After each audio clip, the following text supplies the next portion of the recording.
tama si Mr. Cayetano na talunin nyo sa isang patas na laban. Ibig sabihin, tumaan kayo sa tamang proseso. Kung nagdudumilat po at talagang napakabigat ng ebidensya, wala pong batas na nagbabawal sa sino man na magsampa ng kasong kriminal o sibil laban kay Sara Duterte. Di kung meron kayo dalhin nyo sa korte. Sa sinabi po ni katandem ni former President Rodrigo Duterte na si Senador Alan Peter Cayetano na sinabi niya na kung gusto nyong ma-impeach, dumaan sa tamang proseso, which is meron pa namang Pebrero sa susunod na taon.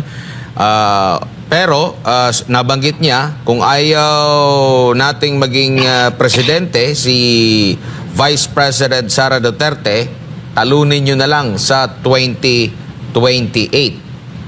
Ano masasabi niyo po rito, Mananjay? Okay, cuentas claras,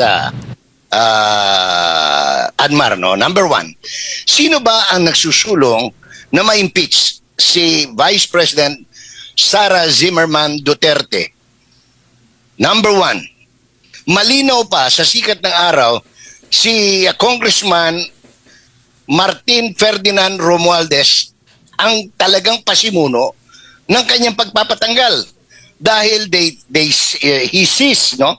Si Romualdez nakikita niya na ang pinakamabigat na makakalaban niya sa kanyang obsession na maging presidente. Hindi lang ambisyon obsession na maging presidente ay si Mrs. Carpio, si Sara, si Inday Sara. So talagang gumagawa siya ng paraan para matanggal siya. Kasi pag wala si Sara, may chance siya. Kahit 1% pa lang siya ngayon, no? Lamang pa sina Pacquiao, sina Mrs. Robredo, at kung sino pa, no? Baka mas lamang pa si Soto kung isasama si Soto sa equation. Number two, sino ba ang gustong matanggal si Sara?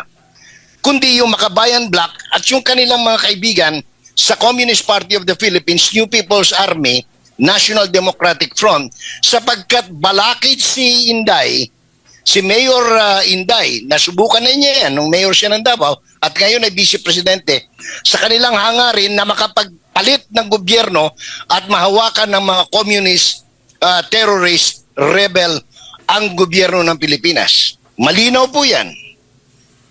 Sino pa ang ibang interested party na matanggal ang presidente, ang vice-presidente?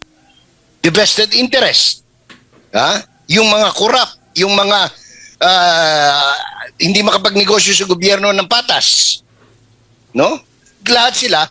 So, kaya nga ang sinasabi tama si Mr. Cayetano, the gentleman from Taguig Pateros, na malapit na 28, talunin nyo. Pag tinalo nyo, wala na. Di tapos ang boxing, natalo si Inday.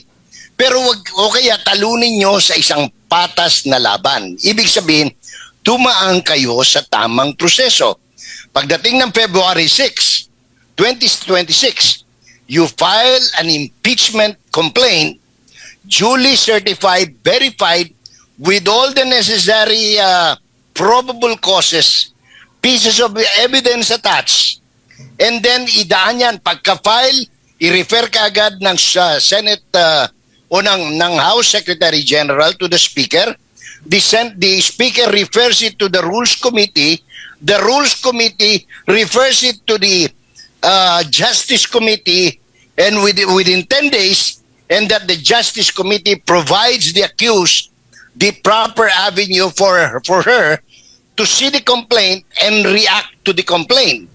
And more probably, dumaan sa tamang proseso by way of a committee hearing sa Justice Committee, unang-una to check whether the articles of impeachment presented is tama sa forma, tama sa substance, which are required for a tamang proseso sa isang impeachment proceedings na tinutukoy na nitong desisyon sa Torion petition.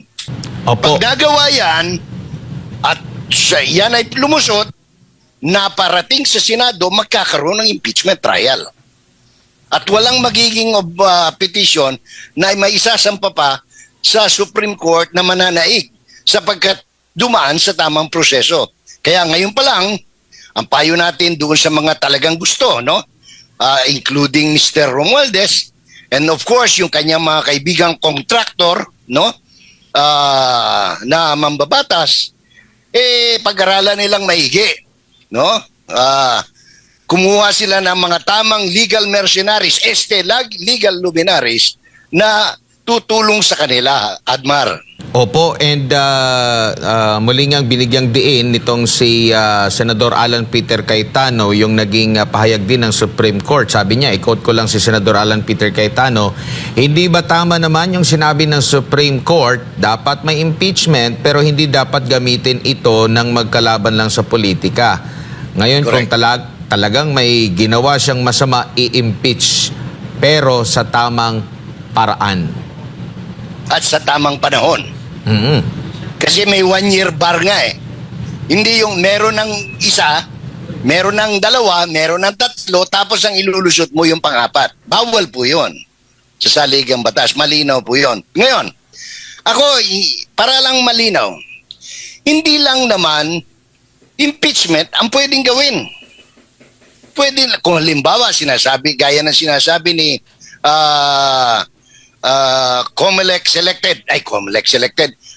elected Congressman of Manila, Joel, ang pangalan niya, Joel Chua ba o Joey Chua? Ang sabi niya, maraming ebidensya. Kung nagdudumilat po at talagang napakabigat ng ebidensya, wala pong batas na nagbabawal sa sino man, lalo na sa kanila, no, na magsampa ng kasong kriminal o sibil laban kay Sara Duterte. Wala naman siyang nakasaad sa saligang batas na immune ang Vice President from criminal and civil administrative cases or complaint, no? Or charges. So, hindi pwedeng sabihin na anong tawag nito, di kung meron kayo, di dalhin nyo sa korte. Pagdating sa korte, para managot or sumagot si Mrs. Carpio, si Inday Sara. Maraming legal impossibility o legal impediment kung bakit hindi pwede talaga na mag-convene yung impeachment court. Ano po yung paliwanag, attorney, doon po sa concern po ni Senadora Hontiveros na sinasabi niyang dapat mag-convene, manumpa yata ang bagong set ng impeachment court. Bakit po hindi nag-convene ang Senate Impeachment Court sa pag-decide po dito sa usaping ito, no? Related po sa impeachment versus VP Sara Duterte, in line na rin sa naging decision po ng Korte Suprema? Maraming legal impossibility o legal impediment kung bakit hindi pwede talaga na mag-convene yung impeachment court. Unang-una na dyan, maalala nyo, noong June 10, naglabas ang impeachment court ng order to the House of Representatives na mag-comply sa dalawang sertifikasyon. At yung pagko-convene ay nakabase doon sa compliance na yun na gagawin ng House of Representatives. Doon sa dalawa na yun, isa lamang po yung na-i-comply ng House of Representatives at kahit na matapos ng isang linggo mula nung nag-convene ang 20th Congress, hindi pa rin po sumusunod at hindi nagbigay ng second compliance yung House of Representatives. If they thought that the actions and jurisdiction of the impeachment court is valid, then they should have acted as if there is no Supreme Court decision yet and have just complied with the second certification. So una po yun. Pangalawa po, kinonsidera rin po ng ating mga senador yung sinabi ng Korte Suprema mismo doon sa teksto ng desisyon nito na walang jurisdiction yung Senado dahil yung tinransmit sa Senado is technically a mere scrap of paper because it is void ab initio. So yung articles of impeachment na yon, it doesn't give any legal effect at all. At dahil ang pagko-convene ng isang impeachment court ay nakaangkla doon sa valid articles of impeachment, kung walang valid articles of impeachment, wala ring validong action o jurisdiction yung Senado as an impeachment court into taking the matter. So dahil doon, medyo magkakaroon ng problema yung Senado kapag mag-convene. It will be an act of defiance of the Supreme Court decision na immediately executory. So ayaw gawin at ayaw manghimasok ng Senado na i-defy yung decision na yon at respetuhin na kung ano yung sinabi ng Supreme Court na walang jurisdiction, then yung Senate as a plenary hindi naman mawawalan ng jurisdiction, yun na lamang yung nag-decide at hindi yung impeachment court. Opo. Doon sa naging privilege speech ni Senador Rodante Marcoleta, inisa-isa niya yung nakita niyang mga mali doon sa proseso ng paghahain ng impeachment laban dito kay Vice President Sara Duterte doon po sa Kamara, which is galing din siya doon. So talagang na-monitor niya ito. Pagpalagay natin, sir, kung hindi po tinanong, kinwestiyon, ito pong naging hakbang ng Kamara, and yet ito na nailahad na maraming mga mali, no, pero hindi tinanong doon sa Supreme Court, maari din ba na mag-convene pa rin yung Senate Impeachment Court and i-decide kung itong kanilang natanggap na information, saglit lang, parang may mali dito, so hindi kami uusad dito sa pagdinig dito? I think that was the tenor of the June 10 order of the Senate Impeachment Court when it was apprised by one of the senator judges, si Senator Bato de la Rosa, of the possible defects in the articles of impeachment. Instead of dismissing the articles of impeachment, then it was decided by the plenary na tanungin at ibalik sa House of Representatives yung mga question na yon doon sa pagkaka-initiate nila ng articles of impeachment. So, yun na yung direction na pinapatunguhan ng Senate Impeachment Court in asserting its right na to determine kung yung articles of impeachment na yon na before it ay balido o hindi bago ito magpatuloy. Kaya nga humingi siya ng 2 sertifikasyon. At hindi magpapatuloy yung proseso kung hindi mag-comply doon sa 2 sertifikasyon na yun. Opo, alam naman po natin din na budget season ang paparating po, attorney, na mga buwan. Kakayanin pa ba, if ever man, na magkaroon muli ng pagdinig ukol dito sa impeachment, lalo na kung katigan yung kanilang MR, kakayanin pa ba sa oras ng Senado po ito? I think kung merong pag-reverse ng Supreme Court decision, very capable naman yung ating Senate in tackling the many legislative functions that it has, in fulfilling it, and at the same time yung impeachment kung ito'y i-revive pa dahil dun sa reversal na yun ng Supreme Court. So I think walang question yun dahil as last few months, we have seen the last few months, nagampanan pa rin naman ng Senado yung kanyang mga tungkuling despite na merong pending impeachment proceedings before it. Ito yung pinakamagandang hakbang na ginawa ng Senate dahil inassert niya yung kapangyarihan niya na bumoto para sa issue na to and at the same time sumunod at mag-comply sa Korte Suprema. Ito pong most recent decision po ng Senado patungkol nga po dito sa impeachment complaint laban kay Vice President Sara Duterte. Attorney, bakit po yun po yung napiling paraan o remedyo ng Senado kaugnay po dito sa impeachment complaint ni Vice President Sara Duterte? It was a win-win solution dahil gusto nga ni Senator Marcoleta na i-dismiss na sana, ngunit ang sinasabi naman ng minority, maghintay muna doon sa maaaring pag-reverse ng Supreme Court ng sarili niya. So para mapagbigyan ng parehong parties at kakatuwa naman na they are both cordial and they are both magnanimous to each other despite the heated debates, inalaw na lang ni Senator Marcoleta yung movant na i-amend yung kanyang motion para ito'y maging motion to archive na lang. So this means na mapapreserve yung record while the case is still inactive. It's not technically dead or terminated. pwede pa rin i-revive to in the future by another majority vote. Pero for the meantime, nasa records lamang po yon ng Senado.